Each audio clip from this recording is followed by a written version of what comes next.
Le personnage, Corneille Nangaa, ancien président de la Commission électorale nationale indépendante, CENI, de la RDC, Corneille Nangaa est une figure politique controversée. Accusé par certains d'être un instrument du régime Kabila, son implication dans des affaires de corruption ou de manœuvres politiques douteuses l'a rendu impopulaire auprès de certains Congolais.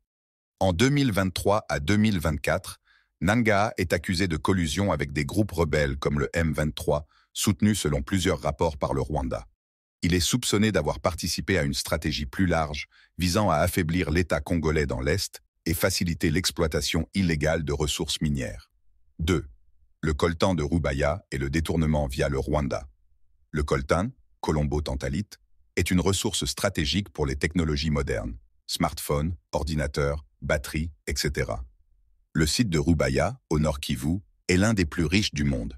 Officiellement, ce coltan est censé être contrôlé et tracé par les autorités congolaises. Mais des rapports récents indiquent que ce coltan est détourné par des groupes armés, souvent protégés ou instrumentalisés par des puissances voisines comme le Rwanda. Une fois sorti de RDC, le coltan est déclaré comme produit rwandais, ce qui efface toute trace de son origine illégale. 3. Le rôle du Luxembourg et des firmes européennes.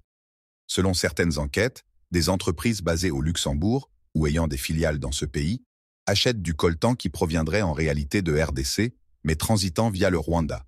Pourquoi? Pour bénéficier de circuits financiers discrets, le Luxembourg étant un hub financier européen. Pour éviter les accusations de complicité dans le pillage des ressources congolaises, car le coltan est légalement rwandais sur le papier. Les entreprises concernées profiteraient ainsi d'un rabais de 15%, grâce à la triangulation entre groupes rebelles, officiels complices et multinationales. 4. Nangaa vend le Congo pour 15%. Une formule choc. Cette phrase peut être comprise comme une dénonciation directe. Nangaa aurait facilité, voire légitimé, l'exploitation illégale de ressources congolaises en échange de bénéfices personnels ou politiques. Cela pourrait s'interpréter comme une forme de trahison nationale où un responsable politique se retourne contre les intérêts du pays pour soutenir un pillage organisé et transnational. 5. Conséquence sur le terrain. Perpétuation des conflits dans l'est du Congo, alimentés par les revenus du coltan.